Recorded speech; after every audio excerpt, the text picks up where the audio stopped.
ಕೇತ್ clothing. ನಾನೀಗ present ಮಾಡ್ತಾ ಇರೋದು ಬಂದು ಸೆಮಿ ಕ್ರೇಪ್ ಸ್ಯಾರೀಸ್. ಬಾರ್ಡರ್ ಒಂದ್ಸಲಿ ಕ್ಲೋಸ್ ಅಪ್ ಅಲ್ಲಿ ವೇವ್ ಮಾಡಿ. ಸೊ ಇದೆಲ್ಲ ನಿಮ್ಮ ಫೇವರೇಟ್ ಬಾರ್ಡರ್, ಅದು ಅಲ್ಲದೆ ಪ್ಯೂರ್ ಬರೋ ಅಂತ ಬಾರ್ಡರ್ ಆಗಿರುತ್ತೆ. ಸೊ ಕಲರ್ ಚಾರ್ಟ್ ಟೋಟಲ್ ಇಲ್ಲಿ ಒಂದು ಆರೆಂಜಿಶ್ ಕಲರ್ ಬಂದಿದೆ, ಸೂಪರ್ ಆಗಿದೆ. ಆನಿಯನ್ ಪಿಂಕ್ ಕಲರ್, ವಾವ್ ಸಖತ್ತಾಗಿದೆ. ಒಂದು 880 ಇರಪ್ಪ, 880 ರೂಪಾಯಿ. ಮತ್ತೆ ಶಿಪ್ಪಿಂಗ್ ಚಾರ್ಜಸ್ ಇರುತ್ತೆ. ಸ್ಯಾರಿ ಅಂತೂ ಬೆಣ್ಣೆ ಇದ್ದಂಗಿದೆ, ಕ್ವಾಲಿಟಿ ಮಾತ್ರ ಹೇಳಂಗೆ ಇಲ್ಲ, ಮಾತಾಡಂಗೆ ಇಲ್ಲ, ಅಷ್ಟು ಚೆನ್ನಾಗಿದೆ.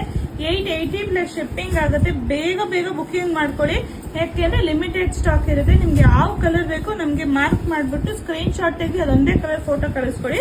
ಸೊ ನಾವು ಬೇಗ ಬೇಗನೆ ಬುಕಿಂಗ್ ತಗೊಂಡು ನಿಮ್ಗೆ ಸೇಮ್ ಡೇ ಡಿಸ್ಪ್ಯಾಚ್ ಮಾಡಿಸ್ತಾ ಇದೀವಿ. ಸೊ ಆಲ್ಮೋಸ್ಟ್ ಎಲ್ರಿಗೂ ಕೊರಿಯರ್ 2 or 3 days ಅಲ್ಲೇ ರೀಚ್ ಆಗ್ತಿದೆ, ಎಲ್ಲೋ ಮುಂಚೆ ಅವ್ರದ್ದು ಬಿಟ್ಟು. ಸೊ ಈ ವೀಕ್ ಇಂದ ಎಲ್ರಿಗೂ 2 to 3 days ಅಲ್ಲೇ ರೀಚ್ ಆಗ್ತಿದೆ ನನ್ನ ಪ್ರಕಾರ. ಯಾಕಂದ್ರೆ ನಮ್ಗೆ ಅಪ್ಡೇಟ್ ಬರ್ತೀವಿ ಇಲ್ಲಿ, ಅದಕ್ಕೋಸ್ಕರ ಸ್ಯಾರಿದು ಪಲ್ಲು. ಸೊ ರನ್ನಿಂಗ್ ಬ್ಲೌಸ್ ಬರುತ್ತೆ. ಒಂದು 880 ಪ್ಲಸ್ ಶಿಪ್ಪಿಂಗ್ ಆಗುತ್ತೆ. Thank you.